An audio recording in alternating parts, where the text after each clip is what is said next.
Member. Just leave a set of cats on that time. Just so I can hear it even worse. Yeah, right. I'm glad everybody's in a good mood. That's a good thing. I mean, the weather was so nice out there today. It was like, it feels like it's a Spring. early spring day. Okay. Good afternoon and welcome to the executive session of the Senate Judiciary Committee, dated Thursday, February 10th, 2022. Before we start the meeting, I would just like to talk with the committee members about my plans for moving forward. I would again like to thank all of you for all the hard work that you have put in with the month of January. We took every available day we could for our public hearings, and I really appreciate that from all of you. Also, that means that we are way ahead of the curve. We have to report out fiscal bills by March 17th, and the deadline to vote out all remaining Senate bills is March 31st. That being said, my plan is today we have a lot of bills to exec that are ready to go. The next week we will not meet. There is no reason for us to meet. We will meet on the 22nd of February. We will have the public hearing on the last Senate bill that we have dealing with the Police Accountability Board. And we will exec any other bills that we did not exec today. We do have a couple that I've been asked to hold because senators are working on amendments. And because we are so far ahead, I don't have a problem doing that. So my goal is when we come back from our vacation week, which is really the first full week of March, that Tuesday, we will exec the one Senate bill we have. That means all our Senate bills are gone, and we will start to hear House bills. The House is starting to, the House, I believe, is meeting on March 17th, and we will get their bills. So we'll get ready to start having our public hearings. So are there any questions about that at all? No, you said the 8th would be starting. I believe it's the 8th. Okay. Yep. Great, thank you. And hopefully everything's going to go smoothly. You never know, sometimes a wrench gets thrown in and yes, to knock on wood that it's not going to happen. Okay, so I am going to start with Senate Bill, I'm going to go numerically with all of these bills. Senate Bill 292, an act requiring notice of arrest to a probation and parole officer. Motion not to pass. Okay, we have a motion of ought to pass. Is there a second? Second. Seconded by Senator French. We also have an amendment. It is Amendment 0594S. So everyone should have received them via email, but if anybody needs a copy of the amendment, please let me know. I have copies. Okay. There was a very simple change in this amendment that was suggested, and that was in the amendment on line 8 and on 11, the addition of the two words "or designee." We thought that the testimony we had seemed to think that having that was going to stop people from being held for longer than they should, because you would have had to wait for the superintendent of the facility. Now, with the addition of the word "or designee," he can designate whoever is going to be the booking person on duty that night could do the notification. And that way it takes the burden off of the police officer, which had been suggested by the Association of Counties. So can I get a motion on Amendment 0594S? Move ought to pass. Okay, Senator French moves ought to pass. Is there a second? Second. Seconded by Senator Gannon. Is there any discussion on the ought to pass on Amendment 0594S? Senator Khan? Did Mr. Oxley from Corrections have any input into this? Not Mr. Oxley, but I did have, he's the one that actually recommended the change. That's Yes. because our meeting notes, while he does not refer to in the last note on there, when Kate Horgan of the who represented the counties in that conversation, she was going to work with him to straighten that out. But so long as that's the route of communication, then you should have caught up with everything and it should be fine. So I think we're in a good place. Yeah. Senator Whitley? Thank you. And I think to address that issue, I think that the amendment captures their concerns, yeah. I agree. Okay, is there any further discussion on Amendment 0594S? God bless you. Oh, God Thank you. bless you. Thank you. Seeing none, all in favor say aye. Aye. Any opposed? Move Okay. consent? No, we got to vote on the bill as amended. Oh, that's We have a right. motion of ought to pass on the bill as amended. Is there any discussion on the bill as amended? Okay, seeing none, all in favor say aye. Aye. Any opposed? Okay. I'm going to take this one out. Oh, wait a second. Is there a motion for consent calendar? Senator Gannon moves consent. Is there a second? Second. Seconded by Senator Khan. Is there any discussion on the consent calendar motion? Seeing none, all in favor say aye. Aye. Any opposed? Okay, Jenny, I will take this one out. Just to let everyone know, it has been, a request has been made of the committee that if we put any bills on consent, that I take them out. Oh. Because then that way, Jenny will just be dealing with me instead of chasing around other people. They are holding the calendar for us. So that's why. That's great. Sorry, I had some Clearly almonds. Jenny doesn't trust us. And they're making me cough. Okay. Next, we have Senate Bill 293, an act relative to penalties for the violation of privacy. Okay, there is a motion of ought to pass. Is there a second? Second. Seconded by Senator Gray, excuse me, Senator French. What I would like to do with this bill, and I've talked with our legal attorney, and he's handed out something for all of you. This is the statute 644:9, violation of privacy. Yep. This statute really needs to be clarified. It's in conflict with itself, and I think that's why we've gotten two bills dealing with privacy. Yep. So what I would like to do is to propose to the committee to do a committee amendment to amend this bill to create a study committee, which is going to fix the purpose of it is to really fix the statute, and the duties would be to clarify the intent of the statute. That really needs to happen. Considering we passed a constitutional amendment dealing with privacy, I think that our law needs to be very clear about what actually constitutes privacy. So, again, I would like to propose a committee amendment, Jenny, just standard study committee language, 1 senator, 2 House members, the senator to be from Senate Judiciary, the House members to be 1 from House Judiciary, and 1 from Criminal Justice to make up the committee to deal with this issue of privacy.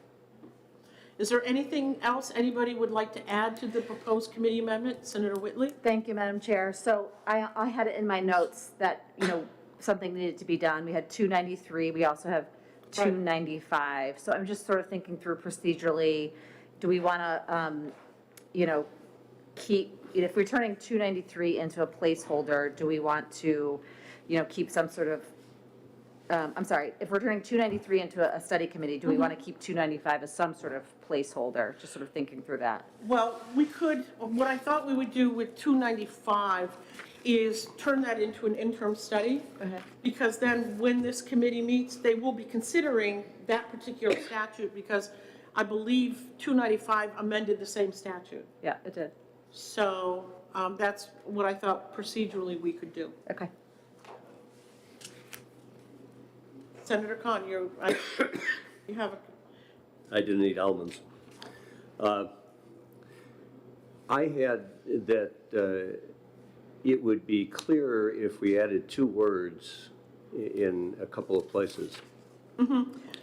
Any person convicted of a Class A misdemeanor under this section who, after conviction, commits a second Senator, I think you're talking about 295. 293. Oh, okay. Yep, I see. Okay, sorry. I know I had the word who circled, and that word might be a problem. But that's why I had Rick do this up for everyone. And you can see just exactly how convoluted this particular statute is. So if we were to turn this into a study, they would not only look at this bill, but they would also, could also look at 295, because that is Okay. basically dealing with the same language, and clarify the intent. Thank you, Madam Chair. So your intent with the study committee is to replace what's introduced here? Yes, With the just study replace it with a study. I missed the word replace. Thank you. Right, okay. So Jenny, do you have that? Yeah, so what I have is we're going to do a study committee with one Senate member from Senate Judiciary, 2 House members, 1 from House Judiciary, 1 from Crim Justice. And it's going to be basic boilerplate language, and the intent of the study committee's charge is to clarify the intent of RSA 644-9 Correct. with a reporting deadline of November 1st. November 1st. Yeah. Perfect. Yeah, got it. Okay. So, okay, I think that's pretty much it. So that is the proposed committee amendment. Is there a motion on the, and Jenny, this is a replace all, okay? So is there a motion on the committee amendment to 293? So moved. Moved by Senator Khan, is there a second by Senator Gannon? Is there any further discussion on the committee amendment?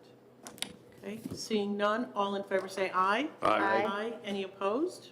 Okay, is there a motion? Move ought to pass as amended. Senator French moves ought to pass as amended. Second. Seconded by Senator Whitley. Is there any further discussion on the bill as amended? Okay, seeing none, all in favor say aye. Aye. Aye. Aye, any opposed? Okay, do you want this to go on consent? Yeah, Okay, so is there a motion to go on consent? so moved. Moved by Senator Whitley, is there, Second. seconded by Senator Khan. Is there any further discussion on the consent calendar motion? Okay, seeing none, all in favor say aye. Aye. Aye. Any opposed? Okay, Jenny, this one's mine. Madam Chair? Yes, Just, and I may need our attorney to express a thought on this. Is there another section that needs to be referenced here? I'm just trying to think back to our discussions over the last 2 years relative to 644.9, but there's also another statute that you have called our attention to that relates to internet. There's the revenge porn yeah, statute. I brought that one up. And that's why, I don't know what the statutory statement is. I'm just wondering if that ought to be part of the scope of the study committee. I think when we talked, because we did the revenge pornography statute a few years ago, it was Senator Woodburn's bill, and we worked on it. I think what I was, yeah, it's still, it's, okay, so it's in there, so they would look at it anyway. That's Okay. subset A, so. I see 6. Okay, Yeah, so they good. would look at it, because I was concerned, and I brought that up, because I remember the work that the committee did on that, and I didn't want to have a conflict within the statute, so that's why, when we started talking about this, I'm like, this statute's really all over the place, and we really need to clarify what we're talking about here. Okay, good. Okay, next, we have Senate Bill 294, an act relative to the release of a defendant pending trial. Motion not to pass. Senator Second. Gannon moves ought to pass, seconded by Senator French. This is bail reform. Yeah. I was gonna say, okay. We've had a substantive discussion on it last year. It was killed by the House. I believe it died in a committee of conference in the House. So Senator Bradley refiled the bill. I think we all know where we stand on this bill. Does anybody have any questions? Senator Whitley. Thank you, Madam Chair.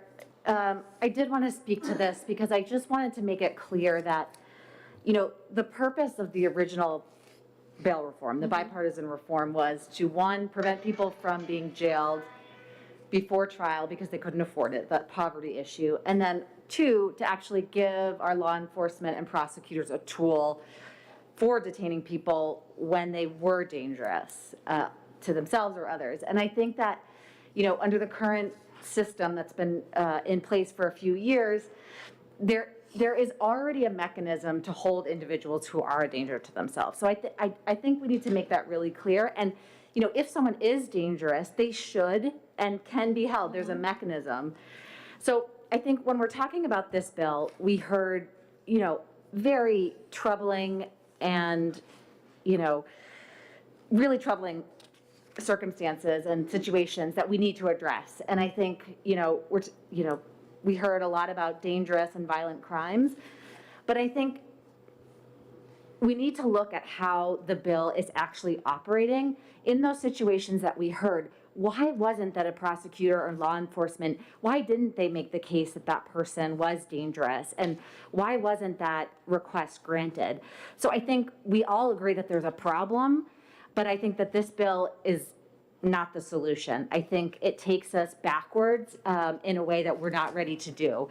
I think we don't have adequate data collection to do a complete reversal, particularly when we have this mechanism.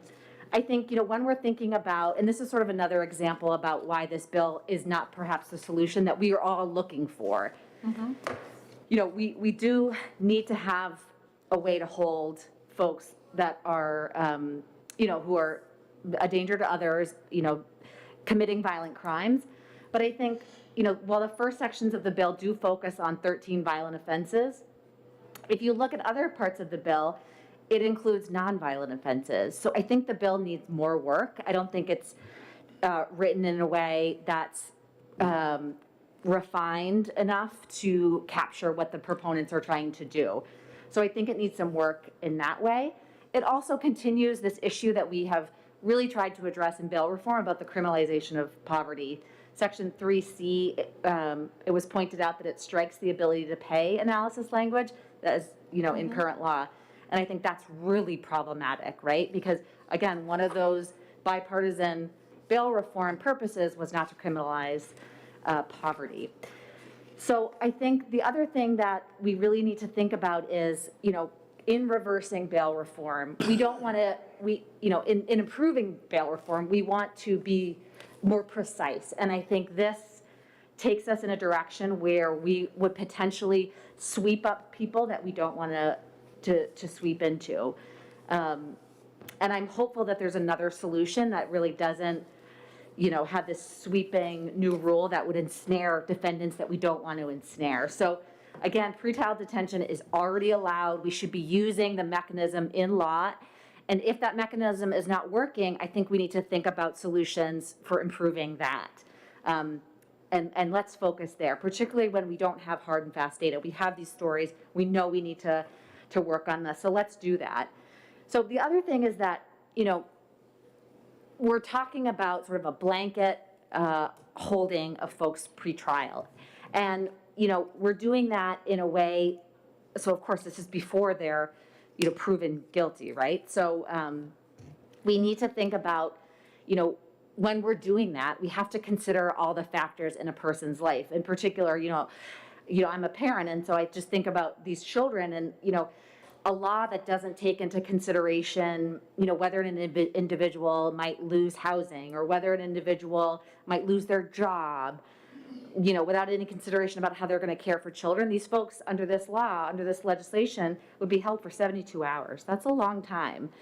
So again, I think, we have a problem to address. I don't think this bill is the right one to sort of sweep away years of bipartisan work, multi-stakeholder involvement. That's the other thing about initial bail reform. There were so many stakeholders at the table. And I think this reform, there was only a few stakeholders at the table. And I don't, such a sweeping change, I want to make sure everyone's at the table. So for that reason, I'm going to vote against the ought to pass. Okay, Senator French? Thank you, Madam Chair. As you know, I voted for the bail reform bill that we have in place now.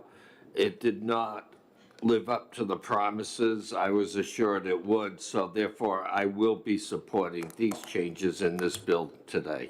Thank you. Thank you. Senator Gannon? Thank you, Madam Chair. This bill cares about victims in the New Hampshire families and community. It protects us from criminals, dangerous criminals who are repeatedly or could potentially repeat and their severe and dangerous offenses. So I see this as a protection bill, and I'm very happy with it. Thank you. Okay, are there any further comments? We have an ought to pass motion. Okay, seeing none, all in favor say aye. Aye. Aye. Against? No? Okay, so it's 3-2. Okay, I'll take this one out, Jenny. Okay, next we have Senate Bill 295. We've started to talk about this one a little bit. I would like to make the motion of interim study, Second. seconded by Senator French. It's already included in the statute, and the language, we will be, whoever is on the study committee will be dealing with this language. So therefore, I just would like to put it into interim study so it can be made available for the study committee. Okay, so we have a motion of interim study. It's been seconded. Okay, is there any further discussion on the interim study motion? Okay, seeing none, all in favor say aye. Aye. Aye. Aye. Any opposed? Okay, is there a motion for the consent calendar? Move consent. Moved by Senator Khan, seconded by Senator Gannon. Is there any further discussion on the consent calendar motion? Okay, seeing none, all in favor say aye. Aye. Any opposed? Okay, Jenny, I get the... Okay, next, we have Senate Bill 298, an act repealing the law relative to certain discrimination in public workplaces and education. Motion for ITL. Okay, Senator Gannon moves ITL. Is there a Second. second? Seconded by Senator French. Are there any comments? Yes. Senator Khan, I know that, I'm sure you have some comments. And I'm not picking on you. It's a matter of where to have the comments, and I think, it'd be helpful to get a sense between 298 and 304 if the committee feels that we need to have the discussion of both of these at the same time. They are compatible, cover the same intent, with maybe a small addition that there is in 304. But we got an incredible amount of testimony during this debate on divisive concepts and prohibitions on teaching of discrimination. And just to summarize some of that, we heard from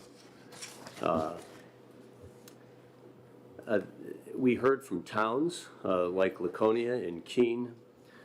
We heard from the Society of Human Resources in New Hampshire, how this is affecting municipal training of employees, how this is distancing what the kind of training that's taking place in our government offices around the state as compared to what's taking place in private business today. How this is having a chilling effect on the discussion of how we learn from discrimination and bias incidents and have those discussions, and how an employer can, how an employee can distance themselves from those trainings and the employer have no say over that, asking that employee participate with all other employees in that training. The workplace is being altered by our existing statutes on prohibiting training on discrimination and bias. We also heard about how this is having a chilling and stilting effect in public schools. We heard about teachers not allowing students to pick their own research papers on topics because they're afraid of how students and those topics might lead to subjects in classes that violate the law. We heard that teachers feel that they can't allow students to dialogue with each other, to do peer review of each other's work in classes, and that students, they're avoiding having students lead classroom discussions because they don't know where it could lead relative to banned concepts and discussions that are prohibited on discrimination. We heard from award-winning teachers who don't want to marginalize students. Why no teacher would engage in that discussion. And they felt that we are pandering to extremist groups. And by our mere act of prohibiting discussions on discrimination, inciting fear in those who might wish to have that kind of conversation in a class.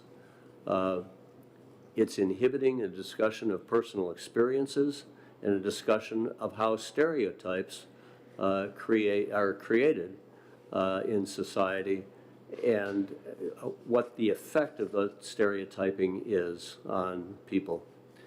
And that we are placing a higher value on discomfort rather than on critical thinking.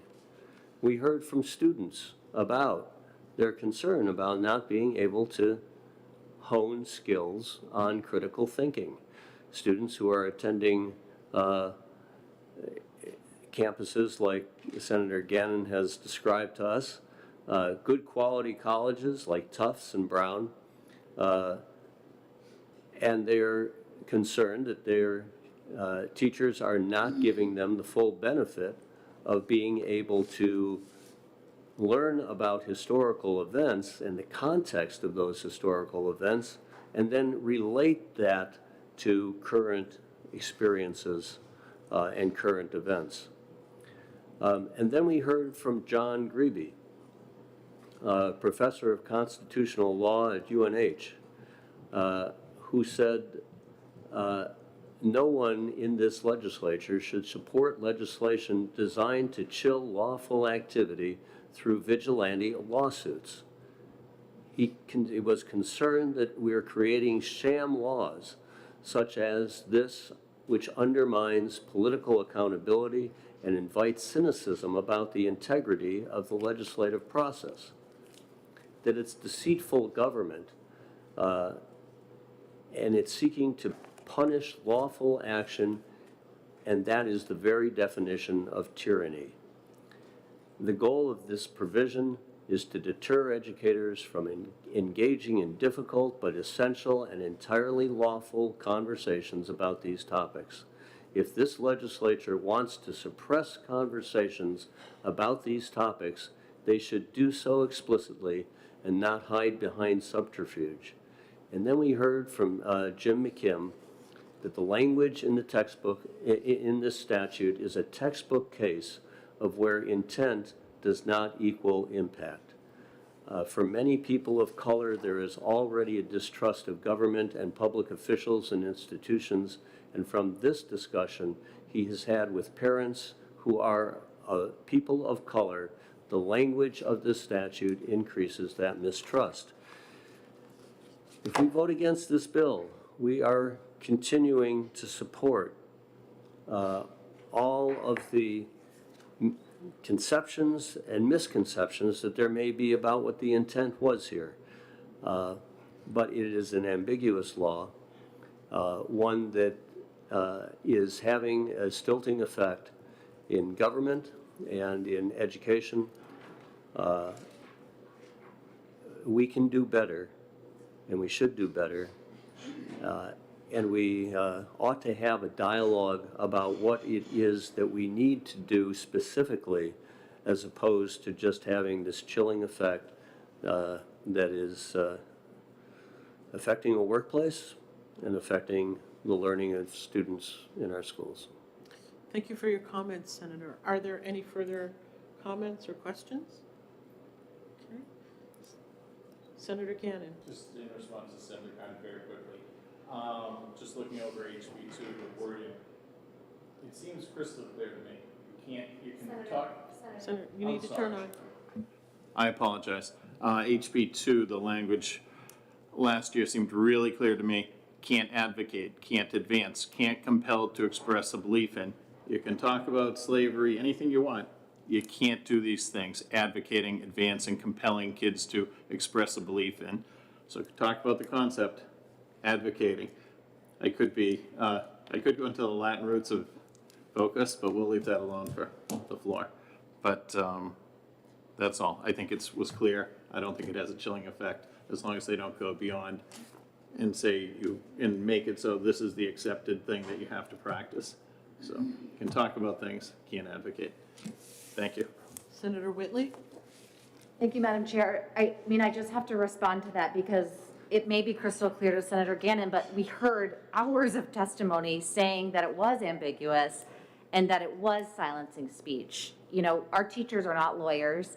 They have told us, you know, in black and white that it is silencing conversation and it's silencing speech. So I think despite, you know, reading the plain language of the statute, like, we know the impact of it. And so we need to fix that. And that's why we need this bill. I mean, the way that I read it, I also think it's ambiguous. I'm also a lawyer. And so I think, you know, if two lawyers can look at the same bill and have a different interpretation, if we hear so many teachers saying how it's impacting their classroom, we got to take a look at that. We can't just ignore them. So the other thing that has really troubled me is that over and over, the original banned concept statute has been, you know, described as anti-discrimination. And to me, that's almost insulting, and I think it's political doublespeak, frankly, because what it actually has done is take us further away from where we need to be, which is moving towards a place where we can welcome each other and where everyone feels comfortable to have topics of conversation. And I think, you know, banning certain topics of conversation to me is really scary. It takes us down a road that I never thought that New Hampshire would go down. Banning topics of conversation, banning the discussion of educational concepts rather than debating them on the merits. And that's where it's troubling to me. It's like, why don't we want to discuss these issues? What are we trying to avoid? I think Senator Gannon talked about this issue of stigmatizing, you know, and bullying those folks that may disagree with others. But the way to solve that is by encouraging conversation, not shutting it down. That's only going to further that problem. You know, what would actually help and what I would want my child to experience in a classroom is rigorous debate.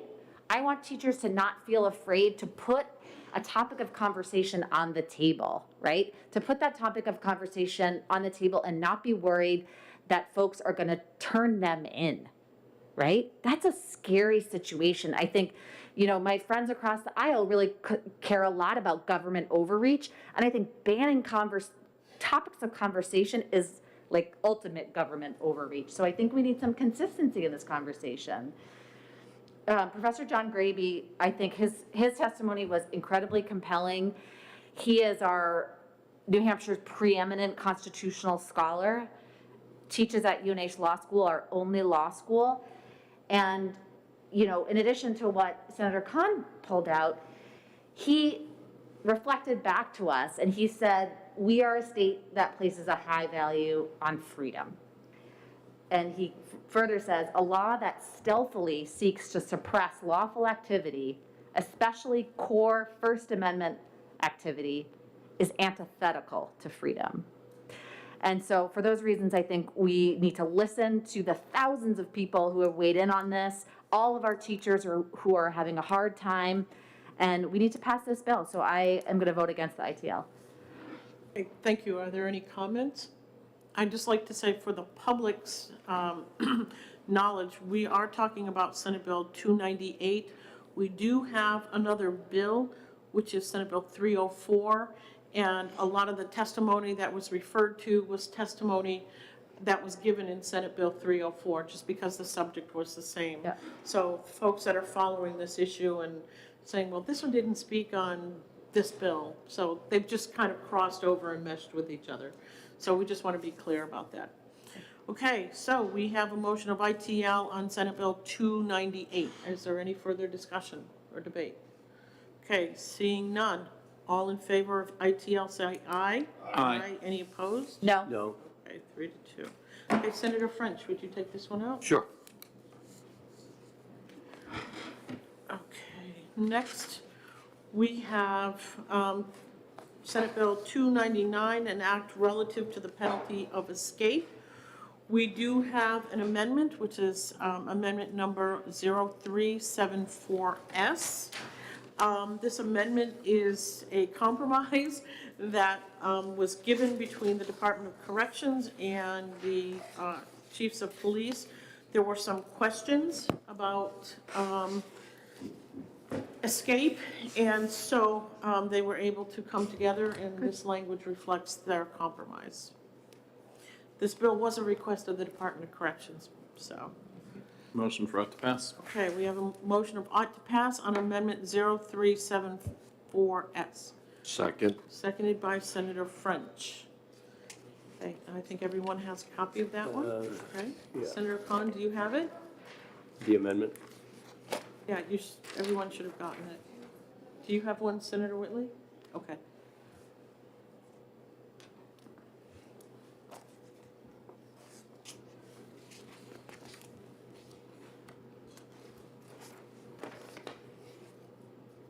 Are you okay, Senator? Yes.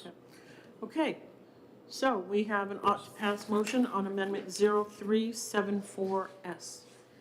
Is there any further discussion on the amendment? Okay, seeing none, all in favor say aye. Aye. Any opposed? Okay, is there a motion on the bill as amended? Move ought to pass as amended. Senator French moves ought to pass as amended.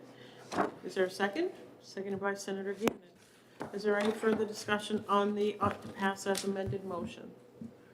Okay, seeing none, all in favor say aye. Aye. Any opposed? Okay, is there a motion for consent? So moved. Oh, moved by Senator Whitley, seconded No, by no, Senator no. French. Okay, is there any discussion on the consent motion? Okay, seeing none, all in favor say aye. Aye. Any opposed? Okay, and Jenny, this one belongs to me. Okay, next we have Senate Bill 300. I move ITL. No, I was gonna ask to hold it. Okay. Because there are two other bills dealing with this very same issue, believe it or not. One belongs to Senator French. So I just figured, let's hold this, let's see what happens with the other ones. But no matter what, we're gonna take it up on the 22nd. Okay. Okay? So is that okay, Senator Khan? Okay. I don't know what came close to this, but Well, you'd be surprised. The language is almost, pretty much identical. in So- this committee? No. No. The bill is actually in HHS. HHS. You should know, you heard it. Yes. So, yeah. I'm going to give you one of your looks. Yeah. Right. Okay. This Good job. is, Senate, okay, next, we're going to take up, Senate Bill 301, an act relative to the procedure for violations under the right to know law. Motion ought to pass. Okay, there's a motion of ought to pass, okay, on the bill, ought to pass. Second Seconded that. by Senator French. We have amendment number 0645S. Oh, I don't know. Do you have that one? I don't have that one. Okay, I do have in my notes that there was a suggested amendment from the judicial branch. right. And I think this reflects, Yeah, would you? yeah. I don't. You know, I don't have it yet. why don't we do this? Because after we do all of this, we'll take a break, because there's another, that amendment that he already made. Some folks didn't have a chance to look at it, and I want people to have the opportunity to read it. Okay. So this is one we're just gonna hold off for now until we take a break, and then that way we'll make the amendments, and then folks will have a chance to read it. Okay, next we have 302, establishing the personal privacy. I would like to hold this one. There seems to be a little bit of confusion about this, and it's my confusion, not anybody else. I want to get this clarified before we bring it forward for discussion. Okay. So if we can just hold on to this one. Yeah, Next- Madam Chair, Yes. this bill, if somebody could cut through all the language that there is here, That's what I'm trying to do. yeah, so that we know this is what we aren't going to allow. Right, and I had, the entities talk to each other. I do have an amendment, but I want to make sure that this is exactly what they wanted us to do. So that way we kind of get some background to it, and we'll make sure that we will ask someone to come in and explain it, and just really make it very clear exactly what this does. So we will exec this on the 22nd. Great. Okay. Next, we have Senate Bill 303, an act relative to reimbursement for sheriff offices and prisoner custody control. I think this is the one that you did you folks see? Okay, so why don't we pass out those amendments? We're gonna hold on that one to the break, because I wanna make sure you folks, the folks that didn't get it have an opportunity to see it. Make sure it's exactly what folks want. This is on 303. Yes, Senator, do you mind just taking us through the amendment? Or saying what was addressed in it? yes, and I'll tell you what the change is. The Okay. changes begin on line 29. Okay. It's my understanding that during the budgeting process, Yeah. the state police, as well as the colonel of the state police, it's an issue that has to do with their pay, and Mr. Demers is here, and he will gladly walk us through it. Great. But I want to give folks an opportunity to read it. Okay. Okay, next we have Senate Bill 304. Move ITL. Senator French moves ITL, Senator Gannon seconds. Is there any further discussion on this bill? Because we actually were talking about it when we talked about Senate Bill 298. Yeah, if I might, Madam Chair. Yes, please, go ahead. So just to add a couple more points, we're trying to solve a problem that doesn't exist. I understand what Senator Gannon is saying about advocacy versus teaching, but we had testimony from folks that said, boy, if you're going to prohibit advocacy, how do you know that when you're teaching a topic and you're asking people to take multiple positions on that topic, that's how you flesh things out. Different people come in maybe with different readings. One that's a position that's taken by one person and the other taken by another person. Of course there's advocacy in those statements. But isn't that teaching? Isn't that where critical discourse comes from? The only instance that we heard, that I've heard in now a year and a half on this, only one instance, and it was dealt with exactly the way you would want it to be done if you believed in local control. Exactly. The complaint was brought to a superintendent, the superintendent brought that to the school board, the contract was terminated, and it was the end of that kind of discussion. The only instance, and that was from a third party, by the way, that was brought to our attention out of testimony that came from about 2,000 people. That certainly was enough testimony that if there was any apprehension of what's being taught in New Hampshire schools, it would have come through from 2,000 people providing us testimony. we are putting a signpost on our state that we do not need, and it is discouraging to people who live here, and it's inhibiting people from coming here. And why would we do this? And when we hear the dialogue, the backtracking of folks like our governor, who said, I would never have signed this had it not been a part of a bigger budget bill, a compromised bill. Well, here's that opportunity. Why don't we give the legislators of our state and the governor the opportunity to really put their convictions behind legislation and say, this doesn't reflect the sentiments in our state. We're a welcoming state. We want to have these kind of conversations. We want to be inclusive. And sometimes there's discomfort that comes with being inclusive because maybe we haven't been there before. So we need this kind of dialogue. I'm discouraged. I really am discouraged that we feel that we need to have something in place just in case it happens, without the evidence that it's happening. And that all we can do is set up a law that has penalties, which creates fear, and fear is what this is coming from. And now we're just shifting that fear to somebody else so that they can bear that fear and apprehension. And our teachers and our government employees don't deserve that. They deserve better from us.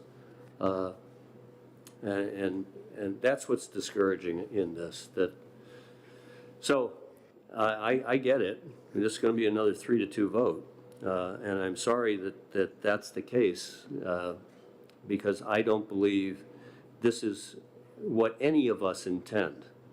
But the effect is what we've heard through testimony. And that's, I can't believe that is what we intend, and we ought to have a vote that says we don't intend this. So we could backtrack, we can start over, we can do better. That's what I wish would come from this discussion. Thank you, Madam Chair. Thank you, Senator. Senator Whitley?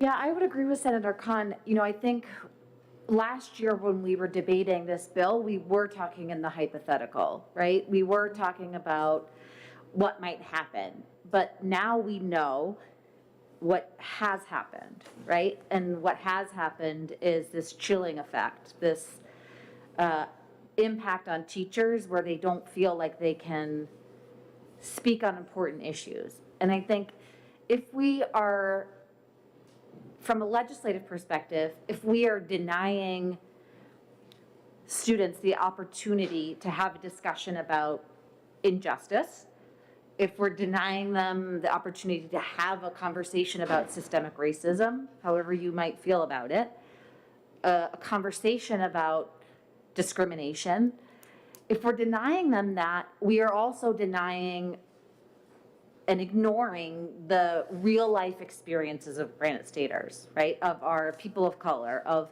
women who have experienced a pay gap. We are ignoring those realities by just closing our eyes and shutting down speech.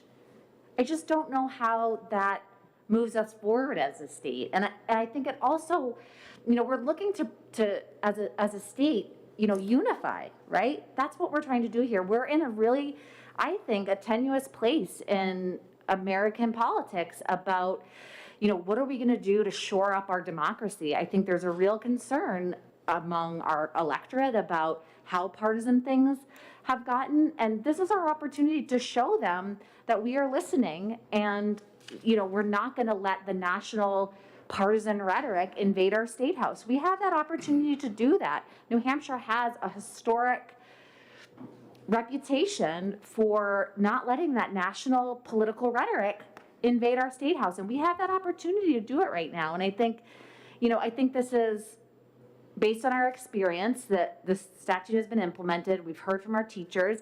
We know now that it's a regressive statute. And we know that, we have heard that from our business community, from our schools, that it's gonna drive away businesses, it's going to drive away young people, it's gonna drive away employees, and it's gonna drive away a diverse population who we want to come to New Hampshire, right? And all on this disingenuous rhetoric of anti-discrimination and unity. Let's get away from that political doublespeak and actually move forward as a state. So I can absolutely not vote for the ITL, and I think we should really think long and hard about, you know, what message we're sending to our current electorate and our future electorate. Thank you. Thank you very much. Are there any further questions? Okay, Senator Gannon, then Be Senator really French. quick. I just want to read from the language last year. Nothing in the section shall be construed to prohibit discussing, as a part of a larger course of academic instruction, the historical existence of ideas and subjects identified in the section.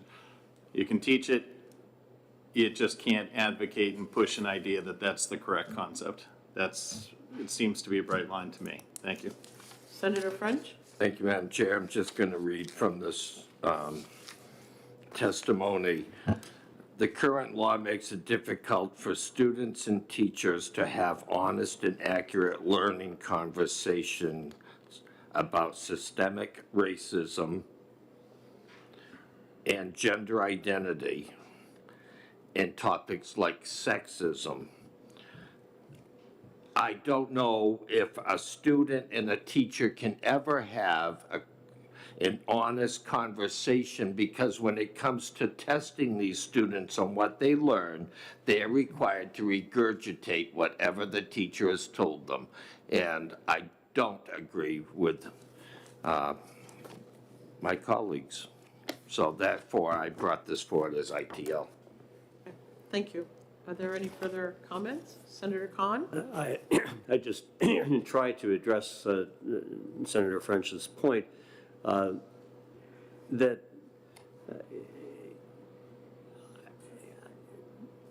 teachers would ask an open-ended question, and they would ask you to defend your position. Why do you believe whatever?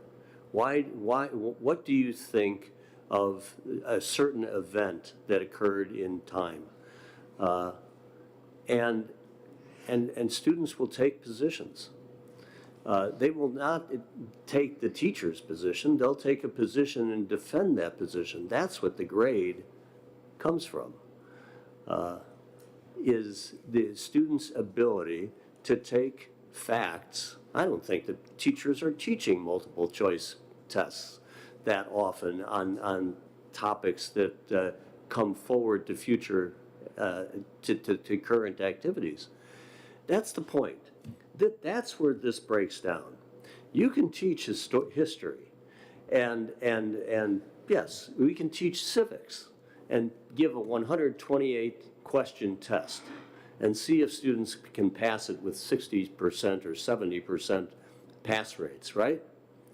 That, by and large, is going to be multiple choice. But then you say, but what makes you a patriot? What defines your patriotism? Now, a student would answer that question. That's a legitimate question in a civics class. It's the evidence that the student brings to that the teacher would grade that student upon. And so I think that's the kind of conversation, that's the critical thinking that's breaking down.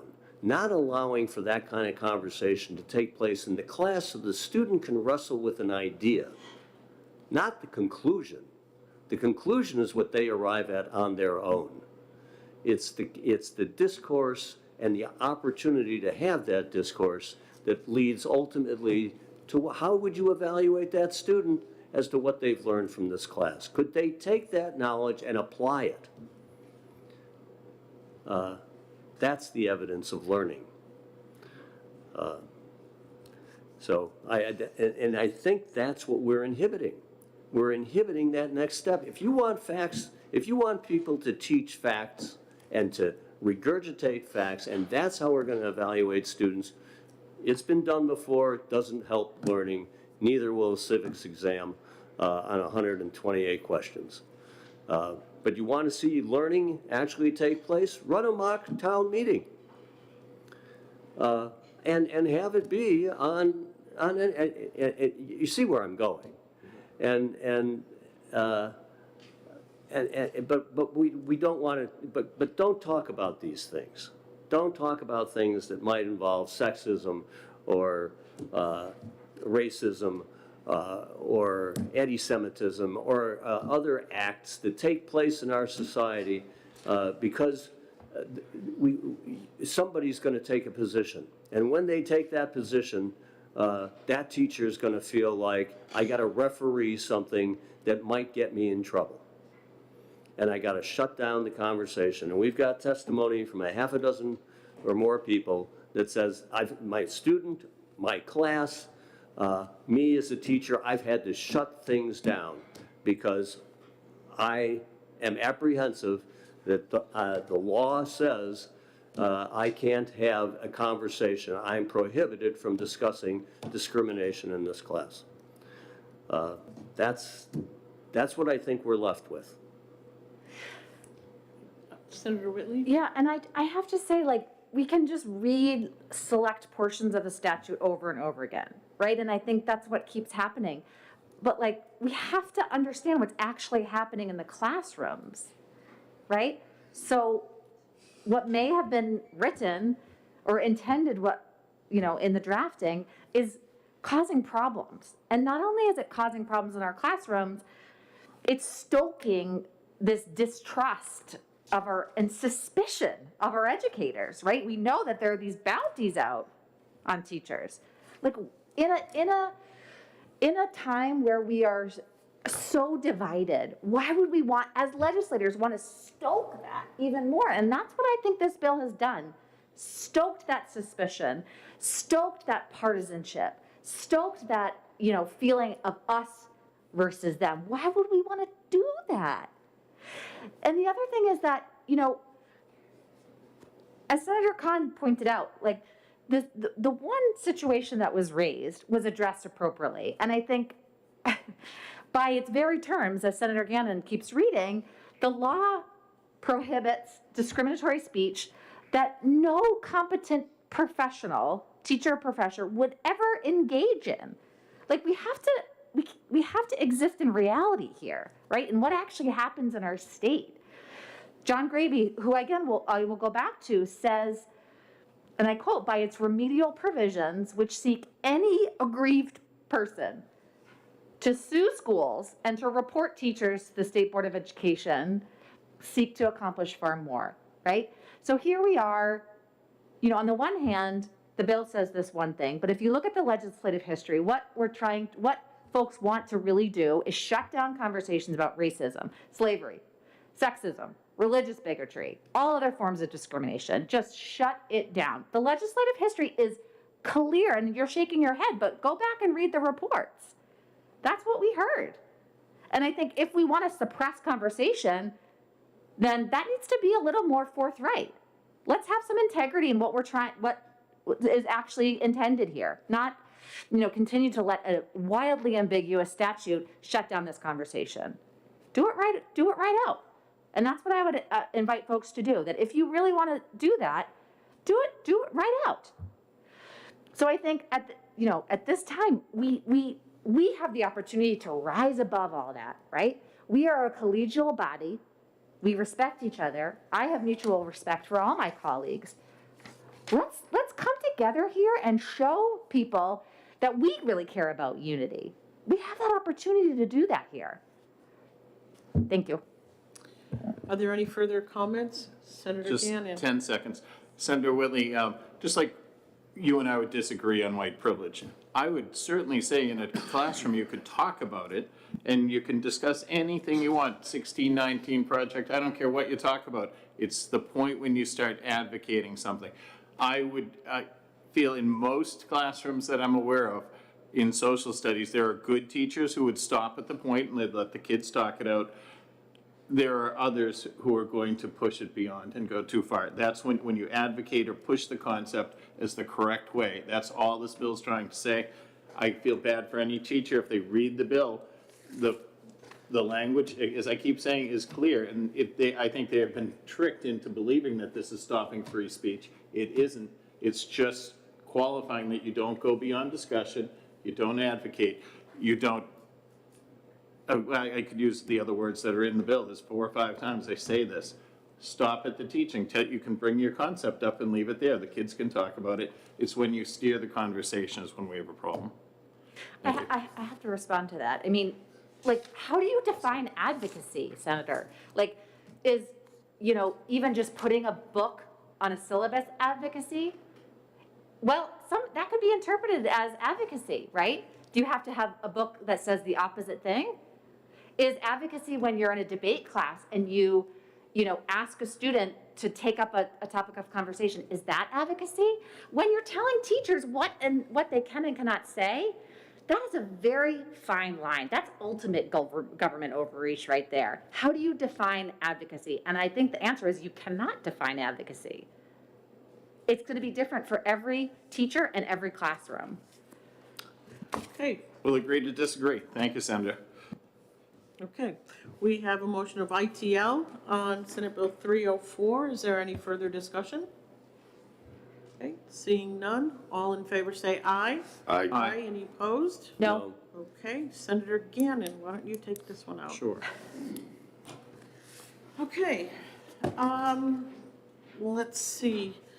Next, we have Senate Bill 322, an act relative to remote meetings under the right to know law. We have an amendment for that, too. Oh, Yep, so we have Senator, yes, there is an amendment. Is there a motion on the bill? Motion for ITL. Okay, Senator Gannon moves ITL. Is there a second? Catching up. Hold on. I was thinking of interim studying this bill, but Okay, why don't we do this? There seems to be a little confusion about that in the amendment. Let's just put this, we're gonna have to take a break. Yeah. And we'll take it up then. It was my fault. I meant to go Okay. interim study. Okay, next we're gonna take up Senate Bill 336, an act relative to family mediator interns. We do have an amendment. It is amendment number 0369S. Does everyone have that? Yep. Okay. I move OTP on the bill. Okay, wait a second. I've got Senator Whitley, you said ought to pass? On the bill, yeah. On the bill? Sure, Senator I'll Gannon? second it. Okay, it's seconded. Okay, is there a motion on the amendment? I move, sorry, no, I'm good, I got it. Okay, on the Okay. amendment 369S, a second. okay, you moved and seconded. Okay, so, just to clarify, we had received two requests for amendments. One came from Honey Hastings, the other came from the Department of Justice. We put them together into one. Great. So, that I think we talked about this during the public Yeah. hearing, so that's what this amendment does. Great. So, is there any further discussion on the amendment? Okay, seeing none, all in favor say aye. Aye. Is there any opposition? Okay, and there is a motion of ought to pass as amended on the bill. I just want to make sure, there is a motion of ought to pass as amended, okay. So is there any further discussion on the bill as amended? Okay, seeing none, all in favor say aye. Aye. Aye, any opposed? Okay, is there a motion for consent So calendar? moved. Okay, Senator Whitley moves ought to pass on the consent motion. Is there any further discussion? Okay, seeing none, all in, I seconded that, weren't you paying attention? Thank you, Senator. we're gonna have to use hand signals here. We're gonna have to teach Jenny your hand signals. Okay, so we have a motion of consent. Is there any further discussion on the consent motion? 322, Okay. 324. Seeing none, are you guys all set? Yep, thank you. Okay? Yep. We have a consent motion. Okay, all in favor say aye. Aye. Aye. Any opposed? Okay, and Jenny, I get to do this one too. Okay, next, Can we take 2 minutes? you want to take a break now? Yeah. Okay. Yeah, Committee will we be shouldn't in wait for recess the end to for, take a break. Until, how about until quarter after 2? Senator Cox just wore me out that last one. Don't worry, Lucas is gonna hand out the amendment on 336 right now. Oh, thank you. Do we have the amendment 301? Yes. You want me to join you? Why not? We talked about it now. Have it printed. Yes, the other one. Lucas is handing back now. That's okay, don't worry about it. Yeah, we're gonna take it up, we'll probably just take another brief. Yep.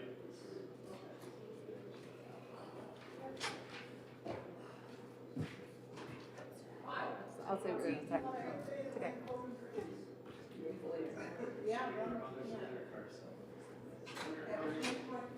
Make sure.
Well, you guys were chatting a lot today, so.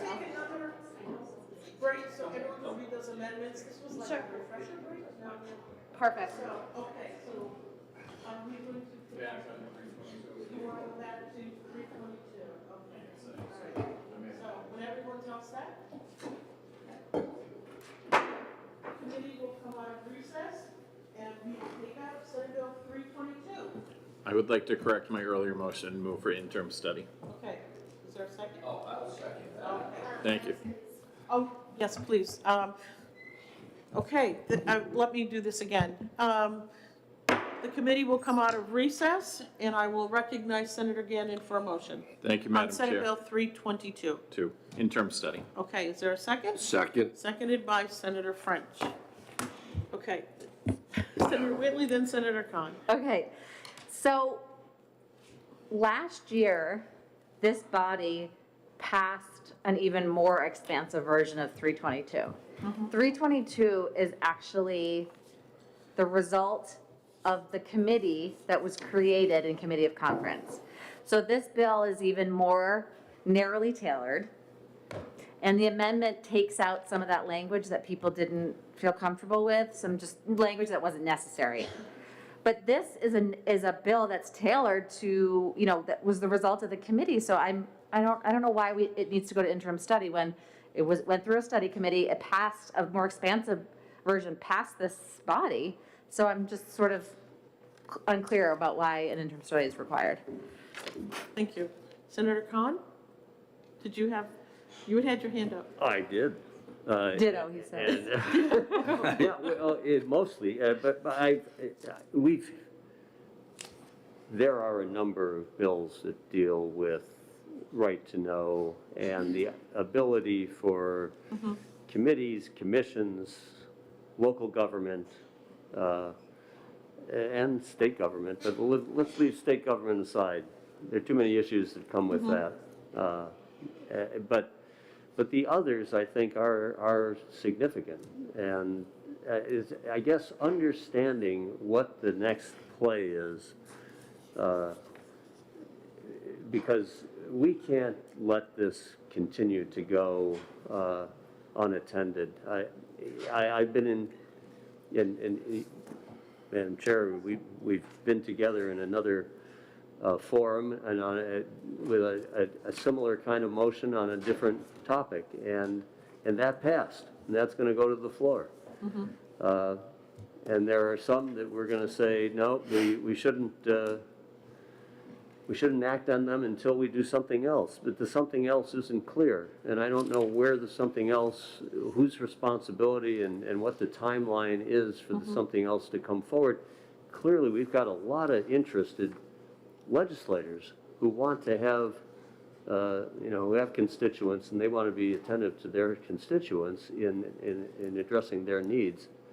So I think we need to have more than just, we're going to interim study this, which to many sounds like it's getting moved to the back end of the legislative agenda, and I don't think this is a back end of the legislative agenda issue.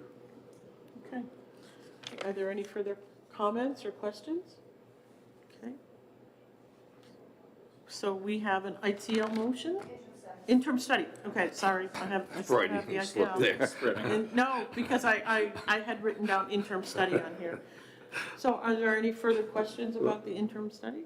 Well, I guess Comment? I'd ask the person who made the motion, what do you think is the next step? We push this off until August and come back and take a look at it before we close out the session? I don't, that's what I don't get. I don't like making people more remote. What do we lose when we can't face public? I think people need to be together. And I don't want remote meetings at all. I think it denies the public the opportunity to confront and face someone. And I think it's time, everything's over. Let's go on and just meet in person, everywhere, every committee, everybody, all the time. Senator Whitley? So Senator, what about folks that are in the North Country and have to come to Concord? What do you say to Senator Hennessy's constituents? What about those people, like myself, or those with younger children who want to participate, but have a child that they need to attend to?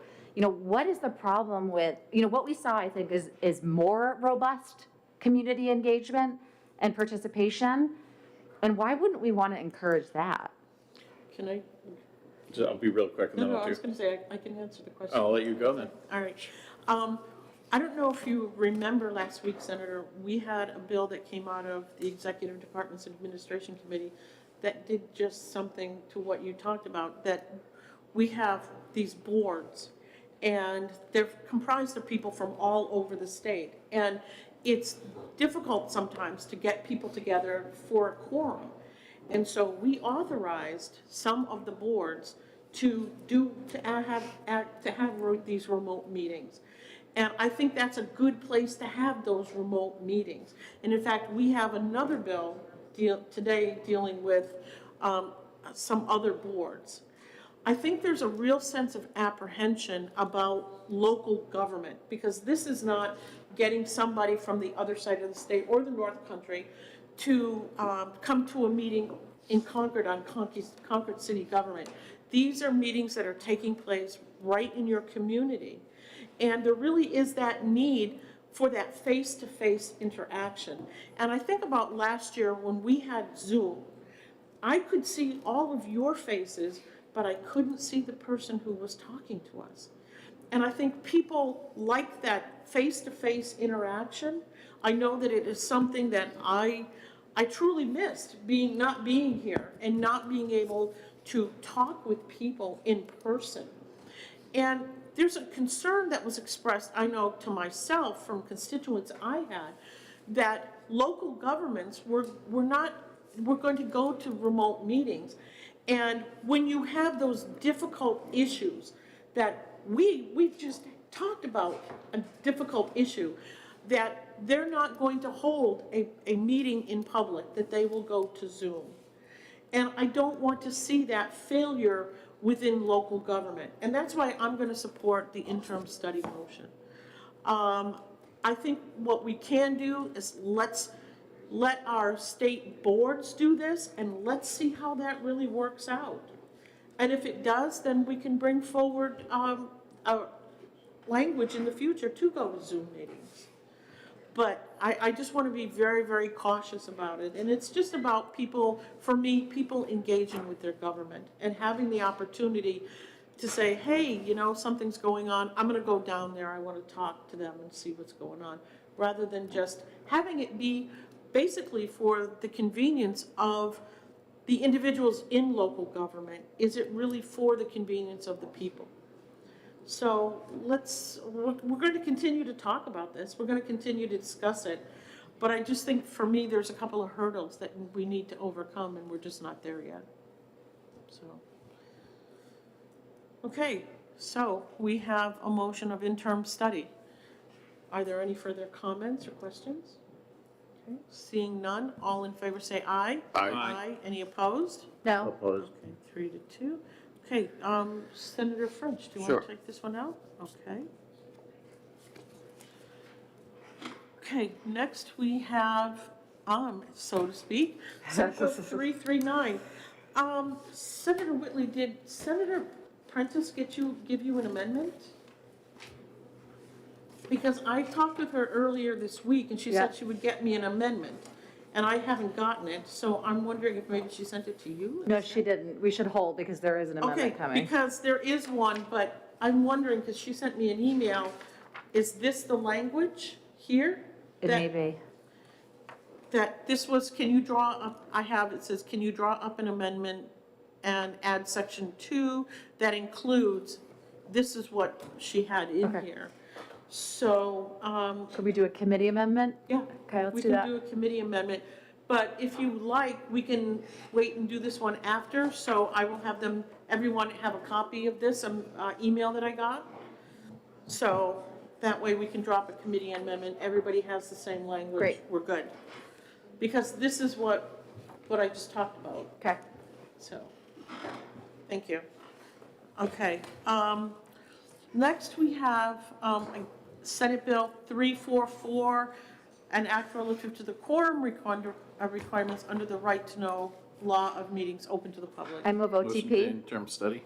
Okay, I'll second that. Oh, I got it first. okay, well, I don't, you both were I got talking- it You were both talking at the same time. Oh, Madam Chair, don't you have Paper, to? scissors. All right, if you want to go through, we've got a motion of ought to pass, so is there a second on the ought to Second. pass? Seconded by Senator Khan. Yeah, I think this is the same discussion. This Yeah, is it is. Senator Daniel's bill is the one that passed our body last Yep. session. Again, this is a bipartisan issue. I don't think it will force folks. I don't think this is going to make a default remote. I mean, I'm on tons of boards and committees, and they're struggling to get those quorums. And so why not, help people out so we can give people options to encourage participation. So that's why I'm going to vote yes on the OTP. Okay. Madam So Chair. is there any further, yes, Senator Khan. Thank you, Madam Chair. I missed this presentation, so I listened to it and came back and read the hearing notes. We all know that Senator Daniels, who's brought this forward, is very active locally. He, whether it's on school boards or the Milford Board of Select, then he is, he's got firsthand experience in how local meetings have benefited from the ability for people to observe and become better informed of what is going on in their local government. And they don't have to leave their home, and they don't have to leave their other duties to do it. And they may have, we often, in our meetings, they'll go, as we've said many times, Senator, we've got a half a dozen topics on our agenda. We schedule them at 15-minute intervals, and we wind up being here for 3-4 hours at a time. Is it necessary for a person to take 4 hours out of their day when they can just as easily have something going on in the background and be able to do something else simultaneously? I think, what is being brought forward in this bill by Senator Daniels, in other bills that have, obviously we've got bipartisan support for this. I think that this committee ought to come forward with a ought to pass motion and let our full body take that position. I think that's the right recommendation to put before the Senate. So I think that this, just as I did on the previous motion, you can take one or the other. I'm glad to take this one and say, no, Senator Daniels is putting forth something that has been tested. He's provided evidence of its success. And I have no reason to doubt that this can continue to be successful. We've heard no abuses of this right to public access through remote technologies. If there was that kind of evidence of how it's been abused, we should have considered it, but there is none. So let's go with what we know. This works. Okay. Senator Gannon. Real quick, I want my school boards in Timberlane, Kingston, Epping, especially in one other community to face the people.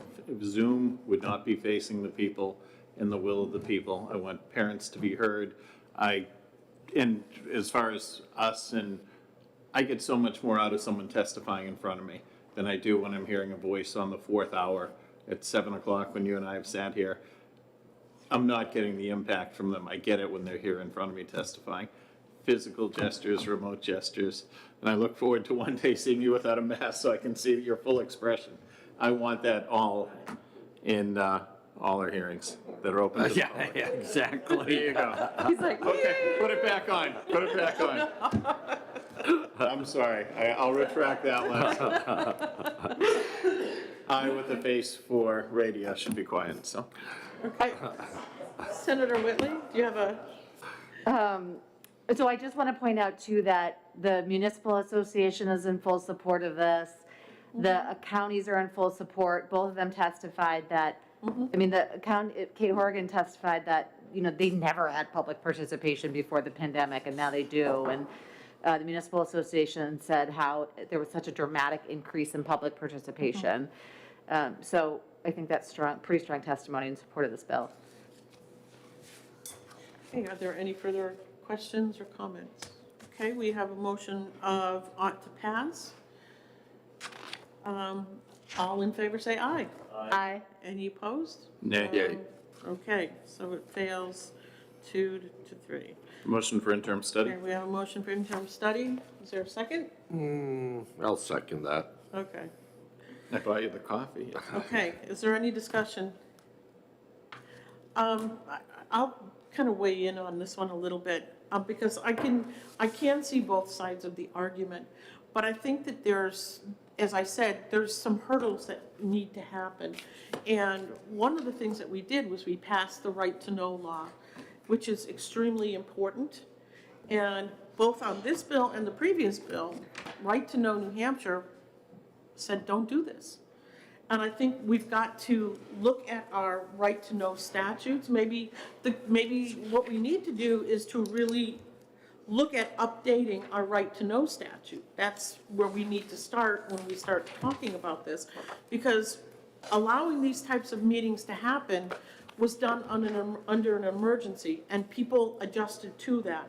But we are no longer under those emergency orders. There are people that expect their elected officials to be available to them, to be able to talk to them, to be able to go to the meetings. Yes, for some, it's great that there's a convenience so that you can sit at home and watch everything, but how, if you're at home watching the meeting, how are you allowed to communicate with them? Is there a way for you to be recognized? How is that going to happen? Is there going to be a sign-up period? There's a lot of different things that need to be into place to assure that the person that's going to be sitting at home is going to be able to access the meeting and allow their public comments to be heard. It was under the emergency order, now not so much. So I do think that this is an issue that needs some more work on it. And we definitely do need to look at the right to know law to make sure that we are preserving the public's right to know what their government is doing. And so that's why I will support the interim study motion. Madam Chair, Yes, just to, Senator. you know, and so I thank you for adding your comment. You know, do we want to table this? This has no fiscal impact. We've got weeks on this. I hear you on, because we experienced it, and I continue to experience it all the time. When I jump into a school board meeting, or I jump into a State Board of Education meeting like I did this morning, you can be promoted. And that's what we were doing. You get promoted from observer to speaker. You know, you don't get a 3D. Can't tell that, you know, I'm 6 inches shorter and a pound lighter than my colleague. But I was waiting for the radio. Now we the face know. made for radio comment.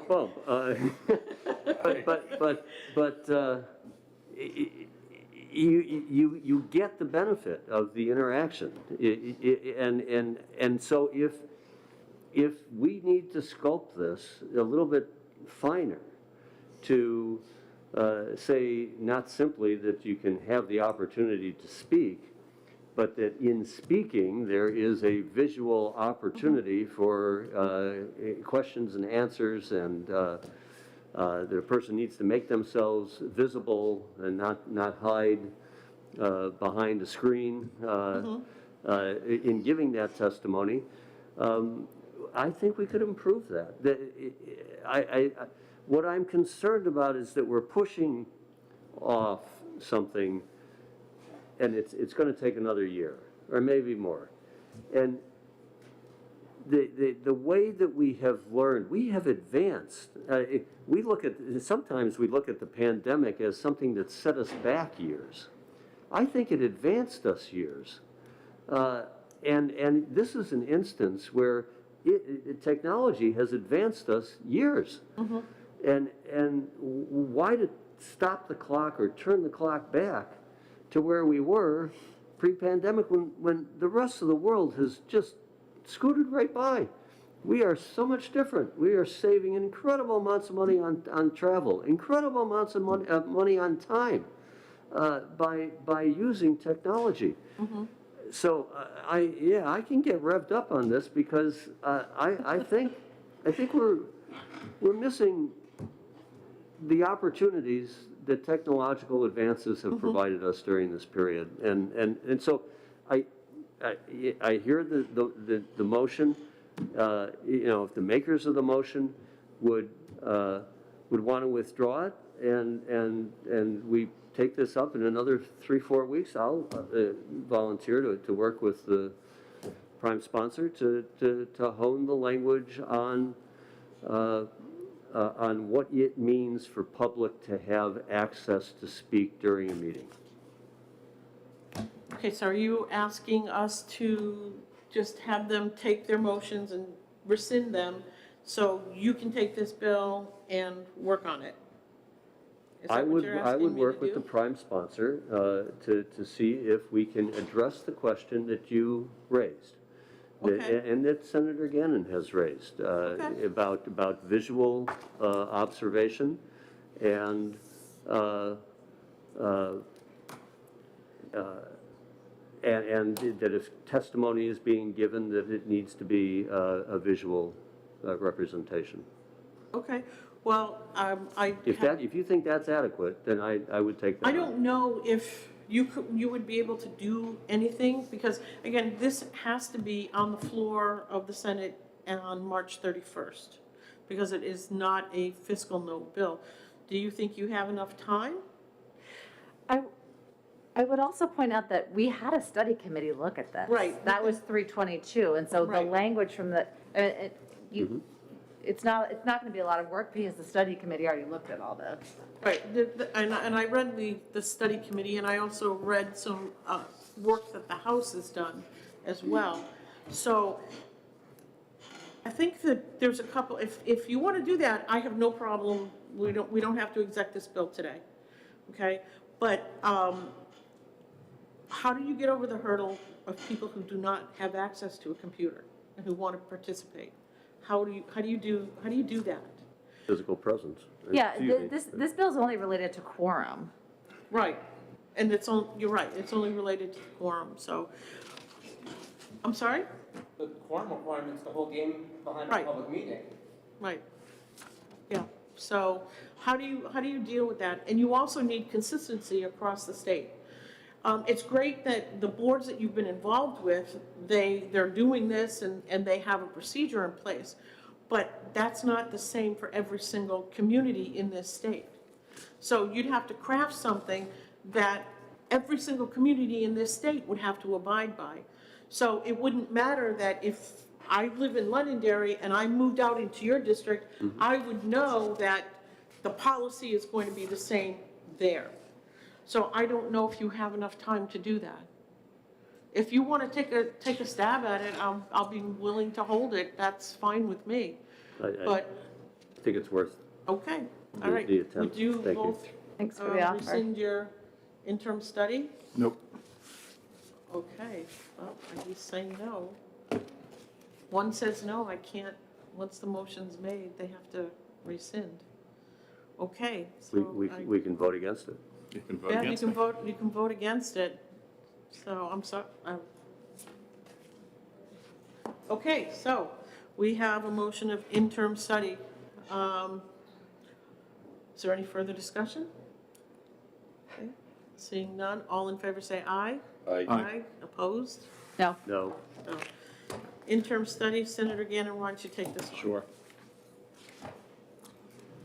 Okay, next, we have Senate Bill 375, an act relative to requirements for charitable organizations. We do have an amendment. It's amendment number 0644S. And all it does is, in one section, we have included the words remedies, because it was requested that we include the word remedies.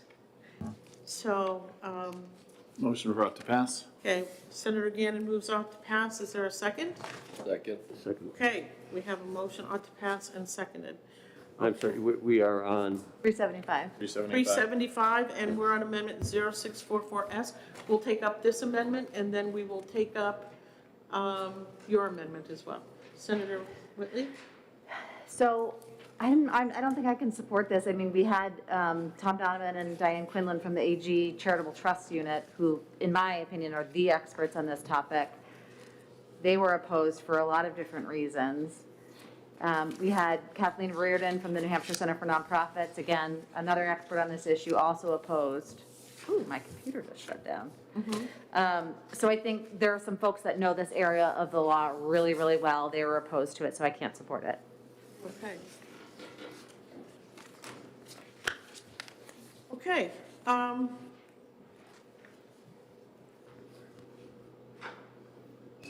okay, so we have an ought to pass on the amendment. On the bill. Oh, on the Move on to bill. pass on amendment 0644S. Okay, Second. okay, moved and seconded. Okay, is there any further discussion on this particular amendment? I can support the amendment, but I still don't think I can support Okay. the bill, even this amendment.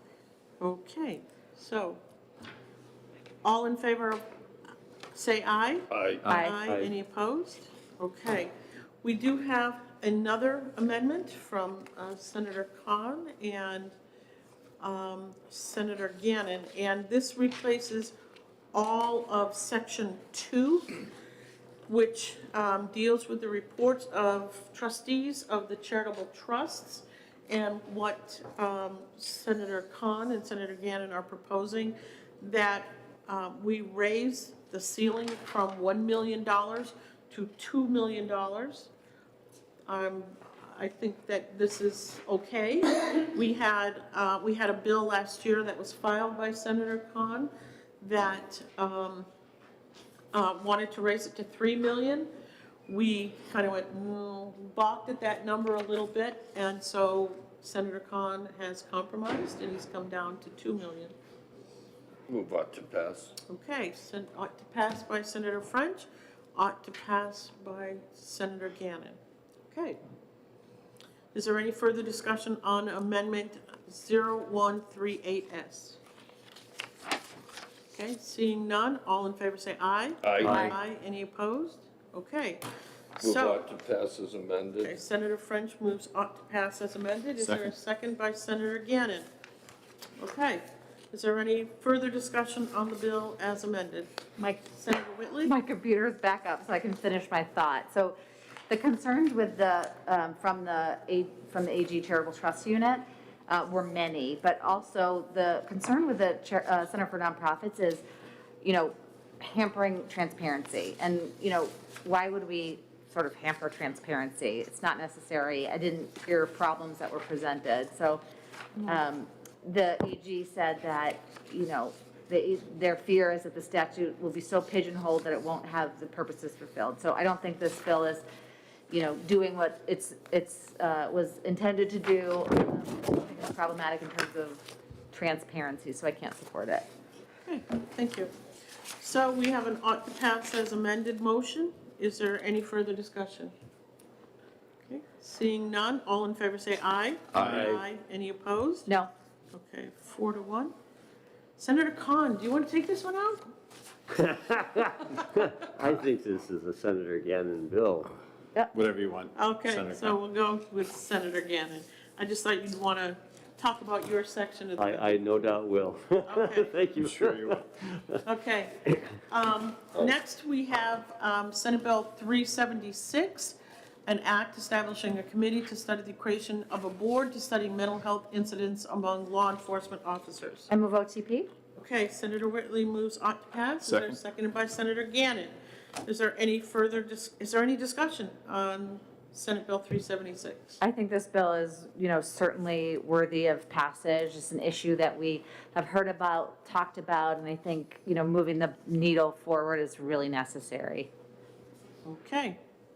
Is there any further discussion? Okay, seeing none, all in favor say aye. Aye. Any opposed? Okay. Is there a motion for consent? So moved. Moved by Senator Gannon, Second. seconded by Senator Khan. Is there any discussion on the consent calendar motion? Seeing none, all in favor say aye. Aye. Any opposed? Okay. Jenny, this one's mine. Is Senator gonna like it on consent? Yeah, I know. So we have Senate Bill 377,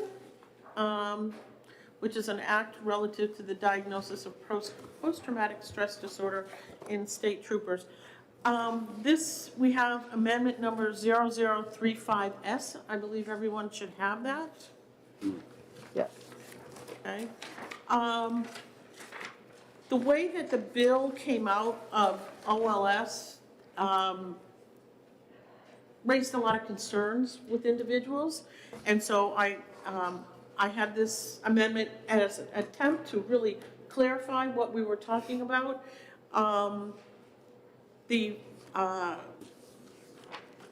it really reflects just working with folks and getting better language. So I'm hoping that all of you can support amendment number 0035S. I move ought to pass on the amendment. Okay, Senator Khan moves ought to pass. Is there a second? Second. Seconded by Senator Whitley.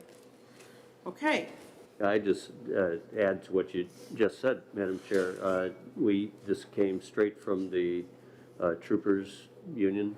Yep. And the officer with us, Officer Bowden,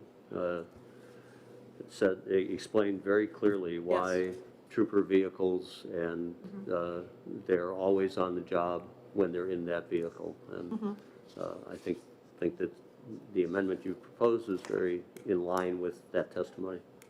okay. Are there any further comments or questions? Okay, seeing none, all in favor say aye. Aye. Aye. Any opposed? Okay. Is there a motion for the consent calendar? That was on the amendment, wasn't it? Oh, I'm sorry. I'll move Say- ought to pass with Okay, amendment. Senator Second. Khan moves ought to pass as amended, seconded by Senator Whitley. Is there any further discussion on the bill as amended?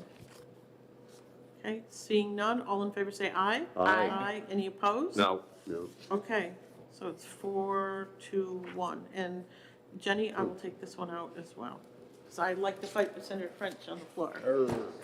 Okay. Everyone wants to fight with me. Yeah, it's one of well, those hey. days. Next, we have Senate Bill 392. I'm going to ask to hold this one. Okay. Senator Sherman will be getting me language. He wants to turn this into a committee or a commission. Yeah. So we're going to wait for the language.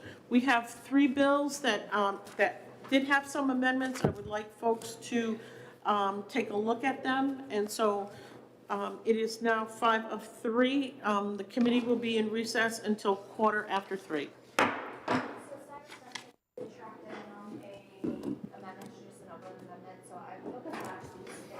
Okay.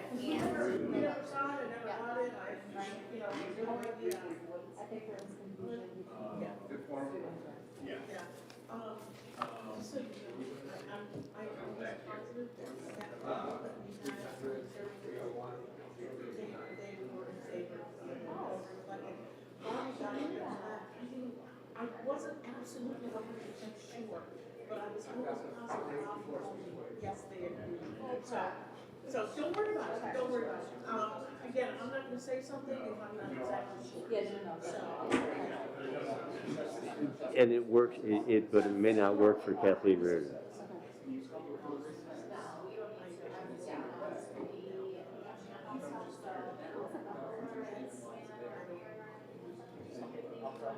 Wait.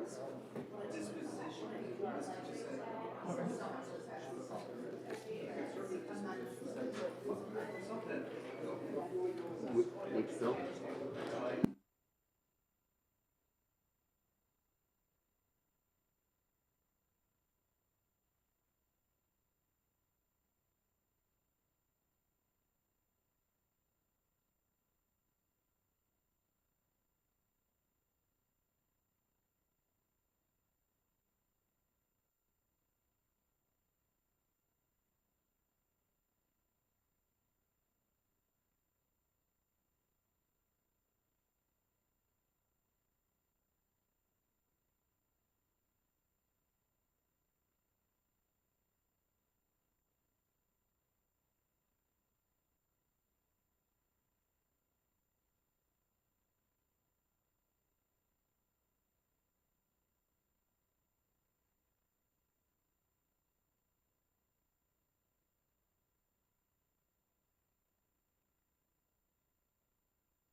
Jenny, come on. I just want to get her up to date. He's gotta keep me in line, sir. He's never in line, he's keeping me in line. It's a lot of lines. This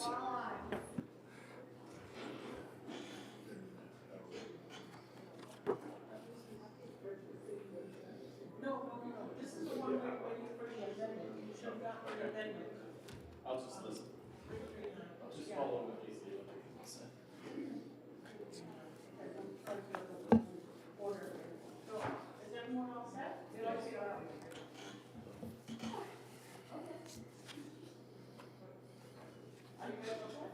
Are you all set over here? Okay.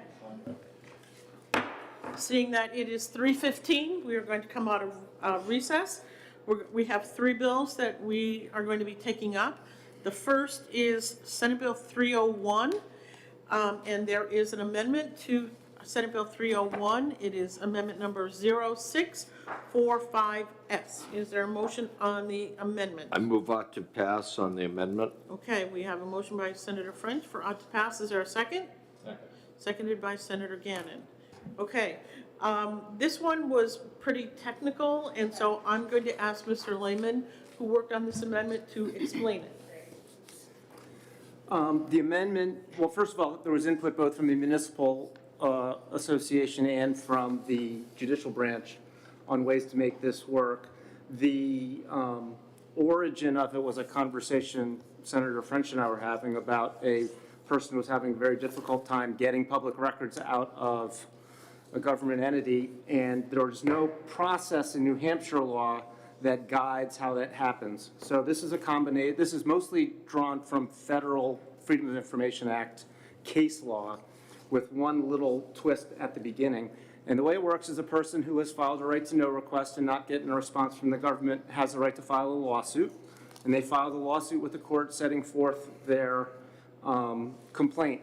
Before the municipal entity or government entity is required to respond, the court does a preliminary review of the complaint to determine whether it sets forth a case clearly enough or adequately enough that it's even worth having the government entity be forced to respond. That little piece is stolen from the federal court procedure on how they deal with pro se habeas corpus petitions by inmates. The magistrate judge takes a look at them, sees if there's anything solid set forth, and either dismisses them or orders the Attorney General's office to respond. The idea behind that is just to prevent the government from having to respond to lots and lots of court cases that are meritless. So the judicial branch will do an initial review for merit. Then the burden shifts to the government to explain why it's withholding evidence and what exemption in the right to know law against producing the records it's relying on, and the government has the burden to do it, and they can meet their burden of proof through submission of affidavits. They don't have to take a public official out of their work and drag him to court and swear him in and have him testify. They can swear affidavits instead. So the idea is to try to streamline the process of getting a judicial interpretation of the right to know law, make it so that pro se litigants can do it without having to hire a lawyer, and so that the government can have its response be more efficient as well. Okay. Yeah, Senator Whitley? So, so the court's standard of review is just whether it states a claim or not? Yep. And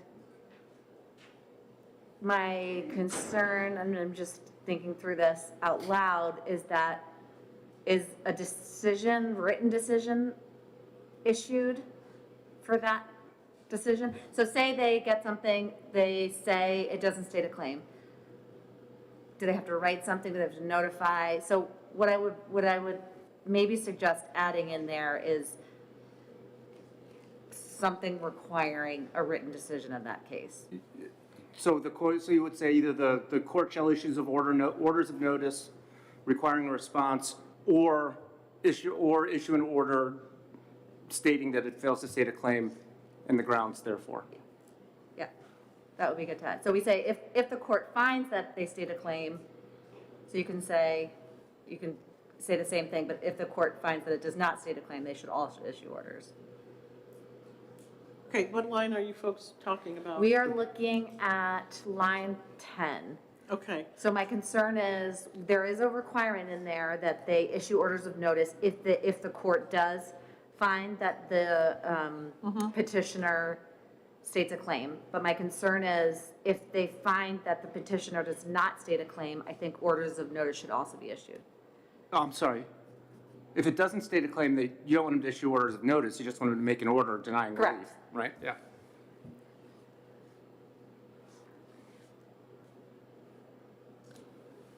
so we're going to amend the amendment? Looks like, Where? on line 10, lines 10 and 11, and 12, I think that's. I think it kind of goes at the end of 12. Yeah, at the end of 12. Okay, so if at the end of 12, what are we talking about here, language-wise?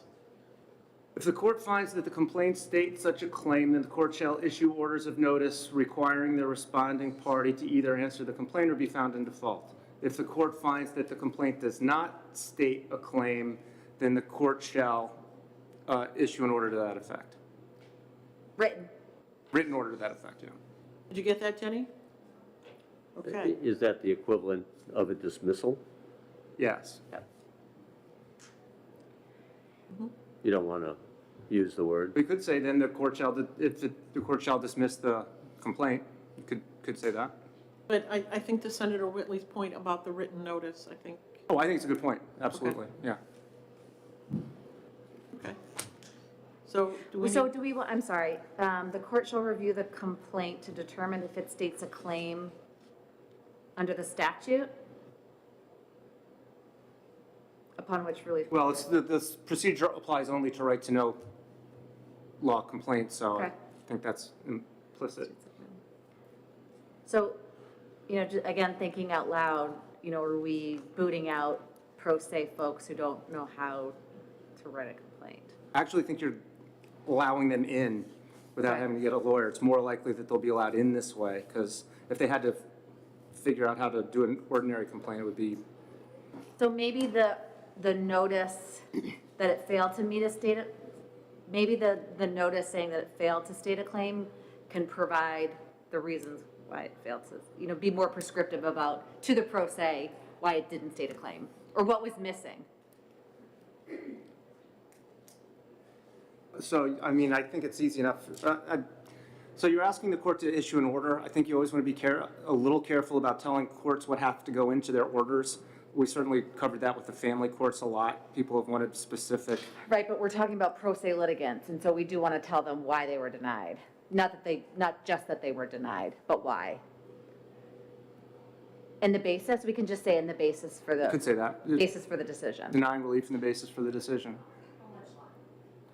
The end of So- 12, part of the addition that goes into 12. I don't So have Jenny, it. read that last sentence. So the last sentence that we're adding in is going to state, if the court finds that the complaint does not state such a claim, then the court shall issue a written order to that effect. A written order, Setting forth the reasons for the denial, for the denial or yeah, dismissal. for the, or including the basis of the denial. Either one. What are we going with? Rick, Read what you have? So we had a couple options. Yeah. Setting forth the basis for the denial, setting forth written notice of the denial, of the reasons for the denial. Written notice which includes the basis for the denial. Of relief. Which includes the denial. that's what happens when you get lawyers. Nothing like drafting on the fly here. Do we want to hold this to get something? No, because I Okay. think I think between the two of you, we've got it figured out.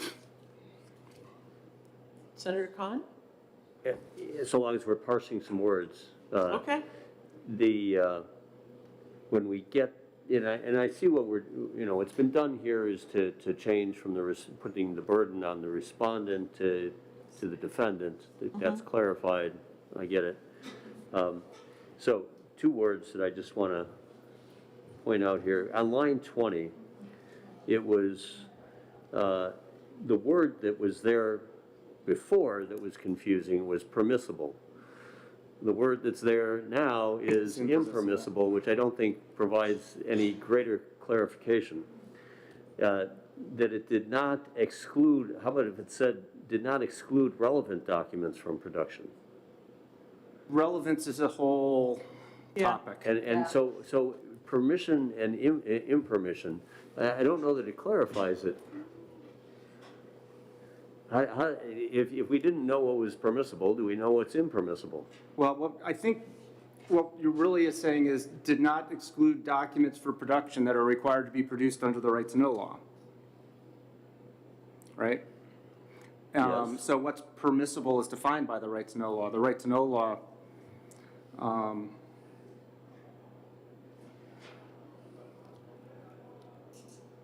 mean, that is the thing that's defining the permissibility of it all. Or, what documents the government is required to produce. Or did not,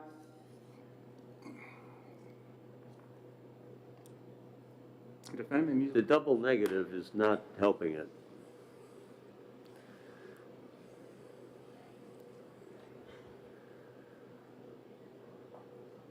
well, Do not. one of the things, I think the double negative does help. All right? Because the right to know law sets the baseline of documents that government's required to produce.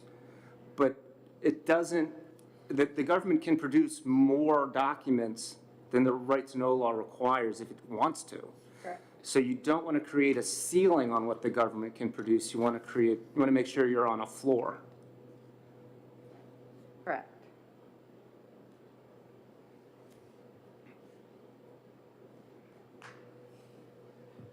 All right? Do you not feel like, I just think that I understand didn't exclude, to me, What if you I just- understand relevant documents better than I understand permissive and. Yeah, relevant and Because legal, relevance and the is- law has a Yeah, I get it. whole. It has a different, What if you could just say, Feeling did not improperly exclude documents from production?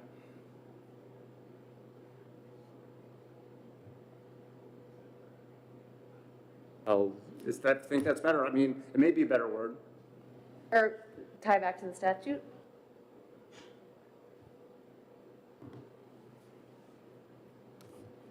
I'm sorry, is there a question on the floor? No, say improperly under the statute, would that make you feel more comfortable? To tie it back to the statute? it could. Did not properly exclude documents from production in violation of the right to know law. Say that again, did not, Did not improperly exclude documents from production under the right to know law. I think properly is better than Okay. permissible. What line are we having now? That is line 20. 20. 20. Then the last one I'd pick is on line 21. We've got legal arguments being used in every other place in here, and then here it says pleadings. Is that upon receipt of the defendant's pleadings, affidavits, other evidence, challenging the defendant's legal arguments, which is a part of the pleading, I get it.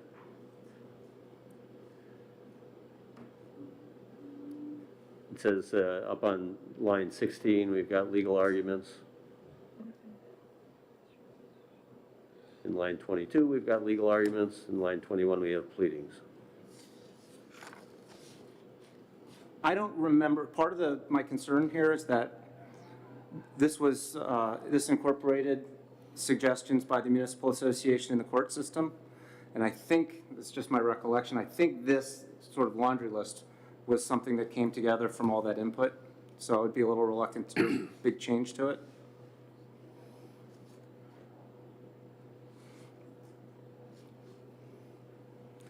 I also think there's a typo on line 8. It should say records or information, not records of information.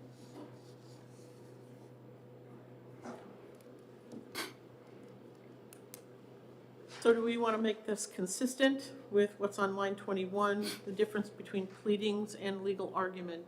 What would the committee prefer? I'd leave it. Okay, he wants to leave it.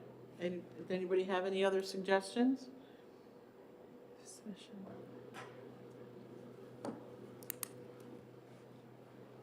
I think it's fine. Okay, Senator, so we have a few changes, and I'm not going to go through them all, except one on line 8. Can we go through them all? I'm gonna go through them all. Okay, you go through them all, Jen, you were taking the notes. Someone has to check my clock. Thank you. Okay, so on line 8, we are changing it from production of governmental records of information to production of governmental records or information. On line 12, we have options. So we can either have it read after the end of the current last sentence to be, if the court finds that the complaint does not state such a claim, then the court shall issue written notice which includes the reasons for denial. That's fine, that's fine. Okay, you're fine with that? Okay. And then our final change that we're gonna do is on line 20. We're gonna change it from did not impermissibly exclude documents from production to did not improperly exclude documents from production under RSA 91A. Yep. Is that everything? Perfect, wonderful. Okay, so we have a motion of, well, we first have to adopt the changes to the amendment. So, We can just, if, Senator French and Committee Gannon call their amendment. motion, we can just do a committee amendment and go from there. Done. okay. Okay, so we have a proposed committee amendment with the talked about changes. Are there any further questions, concerns about that amendment? Okay. Do we have a motion on the committee amendment? Move on to pass. Okay, Senator French moves on to pass. Is there a second? Second? Seconded by Senator Khan. Is there any further discussion on the proposed committee amendment? Okay, seeing none, all in favor say aye. Aye. Aye, any opposed? Okay, is there a motion on the bill as amended? Move on to pass as amended. Okay, well, this is pretty good, I know. We Well, could we'll have go with harmonized a Senator little Khan. better. Go with the professor. Okay, Oh. we'll go with Senator Khan, making the motion about to pass as amended, seconded by Senator French. Is there any further discussion on the bill as amended? Okay, seeing none, all in favor say aye. Aye. Aye, any opposed? No. Is there a motion for consent? So moved. Moved by Senator Whitley. Is there a second? Seconded by Senator Gannon. Okay, is there any further discussion on the consent calendar motion? Okay, seeing none, all in favor say aye. Aye. Any opposed? Okay, and since it's on consent, Jenny, it comes to me. You're gonna be busy, Yeah, Senator. well, no, because that's all one vote. Oh, that's true. Yeah. Okay, next we have Senate Bill 303. And this includes language that, beginning on line 29 through line 14, that deals with, well, quite frankly, no. Okay, I just want to make sure that I know exactly what we're doing. We had someone here to talk to us about this. Yeah, right? I know. Do you want to come forward? Come on forward, we can go through this. No wonder, because this is in the wrong place. I'm looking at this and I put it in the wrong place. Walk us through this. Okay. I know at least one member of the committee, sorry. But the gist of this is 3 years ago in the budget, there was a provision that adjusted trooper salaries, recognizing the challenge that was coming because of retention issues, competition with neighboring states, competition with local communities. We were losing troopers at a rather rapid clip. So the legislature did a one pay grade adjustment for all troopers in that budget.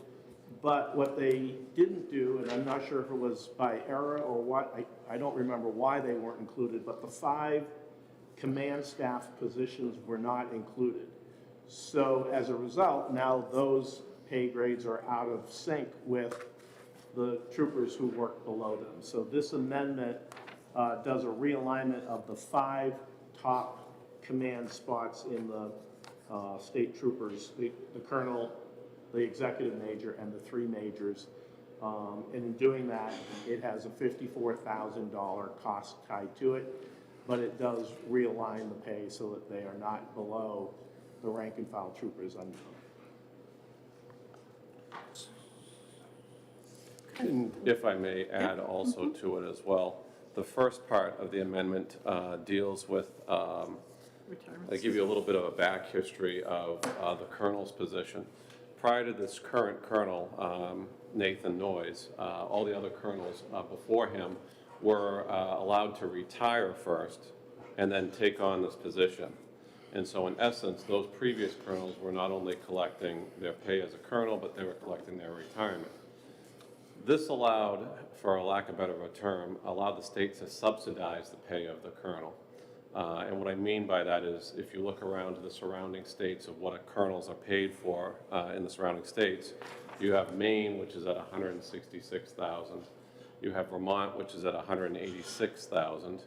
You have Massachusetts, which is at $277,000. You have Connecticut, which is at $177,000, and you have Rhode Island, which is at $180,000.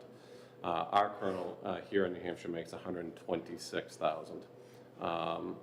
When we were looking at this to try to bump him up to the position where he should be, where he would be above the majors, that was going to bump him above the Commissioner of Safety, and there would be some other issues in there that would evolve. So what this first part of this amendment does, it allows Colonel Noyes, when he does reach his age and his time and grade, that he can, if he so chooses, put in for his retirement, remain as the colonel, and then start collecting his retirement at that point, if that should make sense.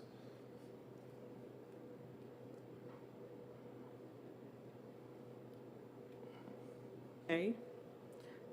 I'm putting on my ED&A hat here. I would think if we were to do something like that, we would get a lot of pushback, because we did a lot of work on what has been lovingly called double dipping.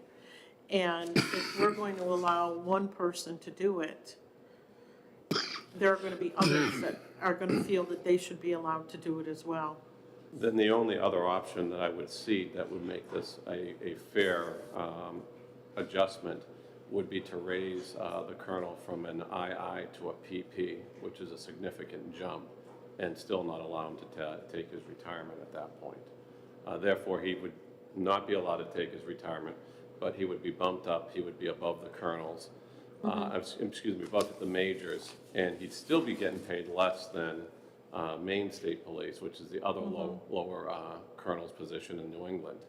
But at least this way, he would be above the majors as well, so he'd be above his subordinates. Okay. Okay, I see what you're trying to do. I just have some real concerns about the retirement system issue, because every police officer, every firefighter in Group 2 will say, look, why can't I get the same thing? And one of the reasons too, and if I might with this, is with the colonel's position is kind of unique, because the colonel has to deal with every major incident that occurs in the state of New Hampshire, whether it's after hours, on weekends, on holidays. He is being involved in that and being called and being taken away from his family. I've watched this position of colonel. I've worked with the colonels for the past 3 or 4 colonels. And I've seen how stressful this actual position is and what the toll it does take on the families. So this, like I said, if you do one or the other, I think is a fair compensation. Otherwise, you're probably looking at, a position that somebody will take for a short period of time and then move on and go somewhere else. Mm-hmm. Okay. What I'd like to do with this bill, I need to hold this, because I need to check with the retirement system and see what they have to say about it, because this substantively changes a lot of the bill. So I need to really take a look at this. Does anybody have any questions?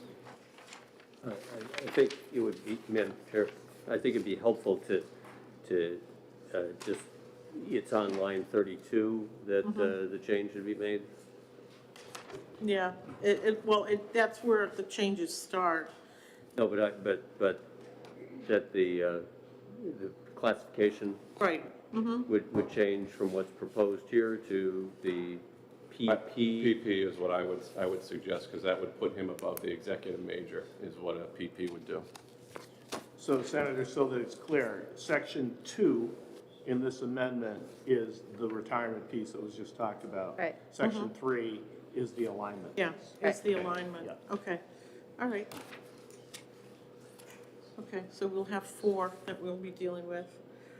Okay, so I don't believe there was any, pardon? 339. Yeah, I was going to say there was no motion on this whatsoever. Okay, so we will wait and take it up on the 22nd.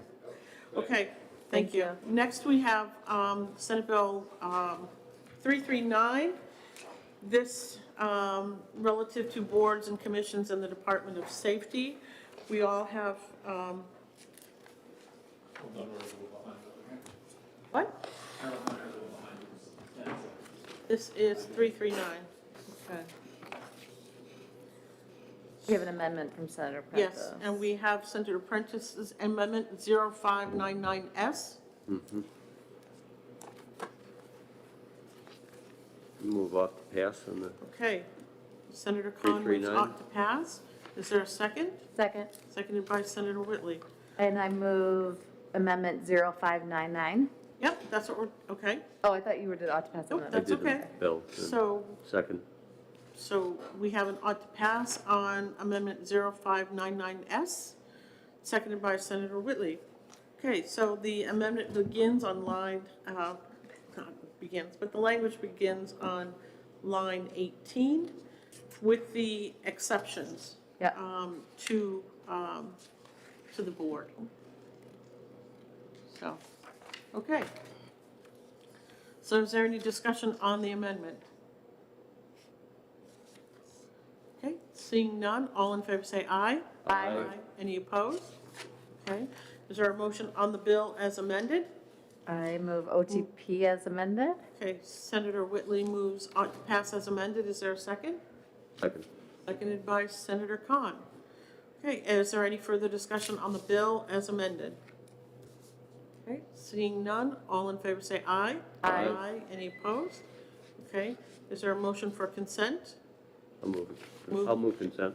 Moved by Senator Khan. Is there a second? So, second. Moved by Senator Whitley.